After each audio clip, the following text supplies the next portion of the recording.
ഇനി ഈ silver line കേന്ദ്രം അനുമതി നൽകില്ല എന്ന കാര്യം ഏറെക്കുറെ ഉറപ്പായതോടെ ഇ ശ്രീധരൻ മുന്നോട്ട് വെച്ച സെമി ഹൈസ്പീഡ് പദ്ധതിക്ക് സാധ്യത ഏറുകയാണോ? ഇ ശ്രീധരനുമായി റെയിൽവേ മന്ത്രിയുടെ ഓഫീസ് ബന്ധപ്പെട്ടത് പദ്ധതിക്ക് കേന്ദ്രം പച്ചക്കൊടി നൽകുമെന്ന സൂചനയാണോ നൽകുന്നത്? വിശദമായ വിവരങ്ങളുമായി സുജിത് ചന്ദ്രൻ ചേരുന്നുണ്ട് ഡെസ്കിൽ നിന്നും. സുജിത്ത്, ഈ സിൽവർ ലൈൻ പദ്ധതി കേരളം അഭിമാനപൂർവ്വം മുന്നോട്ട് വെച്ചതായിരുന്നു. സിൽവർ ലൈൻ അനുമതി ഇല്ലെന്ന് മാത്രമല്ല, ഈ പാത ഇരട്ടിപ്പാണ് കേന്ദ്രം നൽകിയ മറുപടിയും. ഇ ശ്രീധരൻ മുന്നോട്ട് വെച്ച ബദൽ പാതയ്ക്ക് സർക്കാർ അനുകൂലവുമാണ്. ഇപ്പോൾ ഈ കേന്ദ്രമന്ത്രിയുടെ ഓഫീസ് ഇ ശ്രീധരനെ ബന്ധപ്പെട്ടിരിക്കുന്ന സാഹചര്യത്തിൽ അനുകൂലമായൊരു തീരുമാനമുണ്ടായാൽ തിരഞ്ഞെടുപ്പിന് മുൻപ് സംസ്ഥാനം ഒരു നിർണായക നീക്കം നടത്തും എന്ന് കരുതാമല്ലേ? തീർച്ചയായിട്ടും അങ്ങനെ തന്നെ വേണം സേതു കരുതാൻ. കാര്യം ഇത് ഇപ്പോൾ ഇലക്ഷനിലേക്ക് സംസ്ഥാനം നീങ്ങിക്കൊണ്ടിരിക്കുകയാണ്. കേരളത്തെ സംബന്ധിച്ച് ഇരു മുന്നണികളെയും സംബന്ധിച്ച് ഏറ്റവും പ്രധാനപ്പെട്ട ഒരു ഇലക്ഷനാണിത്. അടുത്ത തെരഞ്ഞെടുപ്പിൻ്റെ സെമി ഫൈനൽ അല്ലെങ്കിൽ തൊട്ട് മുമ്പായി എത്തി നിൽക്കുന്ന. അപ്പോൾ ഈ ഒരു സമയത്ത് അതിൻ്റെ ഒരു റിസൾട്ട് തീർച്ചയായിട്ടും ബാധിക്കുക വരാനിരിക്കുന്ന നിയമസഭാ ഇലക്ഷനെ തന്നെയാവും. അതുകൊണ്ട് തന്നെ ഈ സമയത്ത് വയ്ക്കാവുന്ന എല്ലാ വികസന നേട്ടങ്ങളും എണ്ണി പറയാനായിരിക്കും സ്വാഭാവികമായിട്ടും സംസ്ഥാന സർക്കാർ ശ്രമിക്കുക. ഏതായാലും ഈ സമയത്ത് ഇപ്പോൾ അല്പം മുമ്പ് മുഹമ്മദ് റിയാസ് മന്ത്രി നടത്തിയ വാർത്താ സമ്മേളനവും അതിന് 2 ദിവസം മുമ്പ് മുഖ്യമന്ത്രിയുടെ നേതൃത്വത്തിൽ അശ്വിനി വൈഷ്ണവ് കേന്ദ്ര റെയിൽവേ മന്ത്രിയുമായി നടത്തിയ കൂടിക്കാഴ്ചയിലൊക്കെ കേരളത്തിന് ഗുണകരമായ നിരവധി പദ്ധതികൾ, ഇപ്പോൾ 2 വിമാനത്താവളങ്ങളിലേക്കുള്ള പാത ഇരട്ടിപ്പിക്കുന്ന വലുതാക്കുന്ന കാര്യം ശരത്ത് പറഞ്ഞുവല്ലോ. അതേപോലെ കഴിഞ്ഞ ദിവസം പോയപ്പോൾ കിട്ടിയ 2 ഉറപ്പുകളാണ്. ഒന്ന്, അങ്കമാലി ശബരി റെയിൽവേ പാത നിർമ്മിക്കാനുള്ള തീരുമാനം ഏതാണ്ടായി. കേന്ദ്രതല സംഘം ഇവിടേക്ക് എത്തുന്നു. അവർ സ്ഥലമേറ്റെടുപ്പ് അടക്കമുള്ള കാര്യങ്ങളിലേക്ക് മുന്നോട്ട് പോകുമെന്ന് സംസ്ഥാന സർക്കാർ അറിയിച്ചില്ലെങ്കിൽ തന്നെ മറ്റ് കേന്ദ്രങ്ങളിൽ നിന്ന് നമുക്ക് സ്ഥിരീകരിക്കാൻ കഴിഞ്ഞ ഒരു വിവരം, ഈ സിൽവർ ലൈന് ബദലായി ഇ ശ്രീധരൻ മുന്നോട്ട് വെച്ചൊരു ബദൽ പാതയുണ്ട്, സെമി ഹൈസ്പീഡ് ബദൽ പാത എന്ന നിർദ്ദേശം. അങ്ങനെയാണെങ്കിൽ ഈ സിൽവർ ലൈനും ഇപ്പോൾ ഇ ശ്രീധരൻ മുന്നോട്ട് വെച്ചിരിക്കുന്ന ബദൽ പാതയും ഇത് തമ്മിലുള്ള പ്രധാനപ്പെട്ട വ്യത്യാസങ്ങൾ എന്തൊക്കെയാണ്? ഏറ്റവും പ്രധാനപ്പെട്ട വ്യത്യാസം അതിൻ്റെ സ്പീഡിൽ തന്നെയാണ്. ഇപ്പോൾ ഞാനത് 529.45 കിലോമീറ്റർ നീളമാണ് സിൽവർ ലൈനുള്ളത്. അതായത് തിരുവനന്തപുരം മുതൽ കാസർഗോഡ് വരെയാണ് സിൽവർ ലൈൻ ഉദ്ദേശിച്ചിട്ടുള്ളത്. പക്ഷേ ശ്രീധരൻ്റെ ബദൽ പാത തിരുവനന്തപുരം മുതൽ കണ്ണൂർ വരെയാണ് ഉദ്ദേശിക്കുന്നത്. അതായത് 430 കിലോമീറ്റർ ദൂരമേ അതിനുള്ളൂ.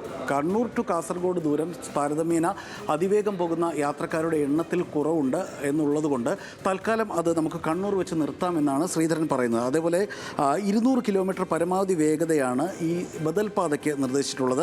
സിൽവർ ലൈൻ്റെ വേഗത മണിക്കൂറിൽ 350 കിലോമീറ്റർ ആണെങ്കിൽ ബദൽ പാതയ്ക്ക് 200 കിലോമീറ്റർ വേഗതയാണുള്ളത്.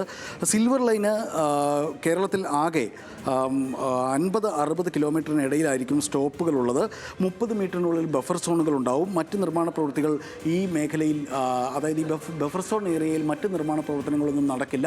ധാരാളം സ്ഥലം ഇതിന് വേണം. അതേസമയം ശ്രീധരൻ മുന്നോട്ട് വെക്കുന്ന പാത ഏറ്റവും കൂടുതൽ ഈ പാത കടന്നു പോകുന്നത് എലിവേറ്റഡ്, അതായത് മെട്രോയൊക്കെ മാതൃകയിൽ തൂണുകൾക്ക് മുകളിലും അതേപോലെ തുരങ്കപാതയിലുമൊക്കെ ആയിരിക്കും കടന്നു പോകുന്നത്. കേരളത്തിന് പരിചിതമല്ലാത്ത ഒരു കാര്യം എന്താണെന്ന് പറഞ്ഞാൽ, നദികൾക്കൊക്കെ അടിയിലൂടെ, പാലത്തിന് പകരം അടിയിലൂടെ തുരങ്കം നിർമ്മിച്ച് അതുവഴി ഇത് കൊണ്ടുപോകും. കൊൽക്കത്തയിലെ ഹൂഗ്ലി നദിയിലൊക്കെ ഇത്തരം മോഡൽ അദ്ദേഹം നിർമ്മിച്ചതാണ്. വ്യത്യാസം, സിൽവർ ലൈൻ വിഭാവനം ചെയ്യുന്നത് മണിക്കൂറിൽ 350 കിലോമീറ്റർ വേഗതയാണ്.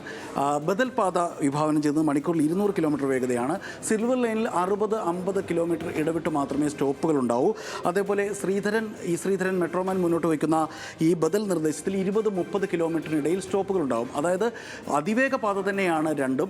കേരളത്തിൻ്റെ നമ്മുടെ ഒരു വേഗത്തിൻ്റെ ഒരു മാനകം സ്പീഡൊക്കെ കണക്കിലെടുത്താൽ മണിക്കൂറിൽ 200 കിലോമീറ്റർ സ്പീഡിൽ പോവുക എന്നുള്ളത് കേരളത്തിൽ ഇപ്പോൾ ചിന്തിക്കാൻ പറ്റില്ല. അത് നമുക്ക് അതിവേഗമാണ്. പക്ഷേ ലോക സ്റ്റാൻഡേർഡിൽ, ലോക നിലവാരത്തിൽ അത് അർദ്ധ അതിവേഗം, അതായത് സെമി ഹൈ സ്പീഡാണ്. 380 കിലോമീറ്റർ വേഗതയിൽ പോകുന്നതിന് പകരം 200 കിലോമീറ്റർ വേഗതയിലേക്ക് കുറഞ്ഞാലും ആ നിർദ്ദേശത്തോട് സംസ്ഥാന സർക്കാർ അത് അംഗീകരിക്കാൻ തയ്യാറാണെന്ന് സംസ്ഥാന സർക്കാർ ഏതാണ്ട് വ്യക്തമാക്കിയിട്ടുണ്ട്. കേന്ദ്രം അതിനനുസരിച്ച്, അതായത് ഈ ബദൽ പാതയുമായിട്ട് മുന്നോട്ട് പോകാനാണ് ഈ ശ്രീധരനുമായി ഡൽഹിയിലേക്ക് വിളിപ്പിച്ച് അശ്വിനി വൈഷ്ണവ് അടുത്ത ദിവസം ചർച്ച നടത്തുമെന്ന് പറയുന്നു. അതിനാണ് കേന്ദ്രം അത് ഒരു പോസിറ്റീവായിട്ട് അതെടുക്കുന്നെങ്കിൽ തീർച്ചയായിട്ടും സംസ്ഥാനം അത് അംഗീകരിക്കും. ഒരു വലിയ പദ്ധതി തന്നെയായത് വരും. സിൽവർ ലൈനിനോടുള്ള രാഷ്ട്രീയമായ എതിർപ്പും മറ്റും പല കാരണങ്ങൾ കൊണ്ട് പ്രതിപക്ഷത്തിനുണ്ട്, BJP-ക്കുണ്ട്, ഒക്കെയുണ്ട്.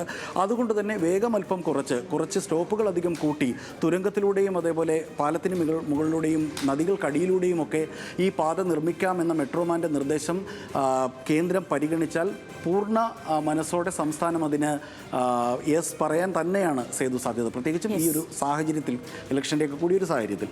ഓക്കെ, വ്യക്തമാണ് സുജിത്ത്. സുചന്ദ്രനാണ് വിവരങ്ങൾ നൽകിയത്.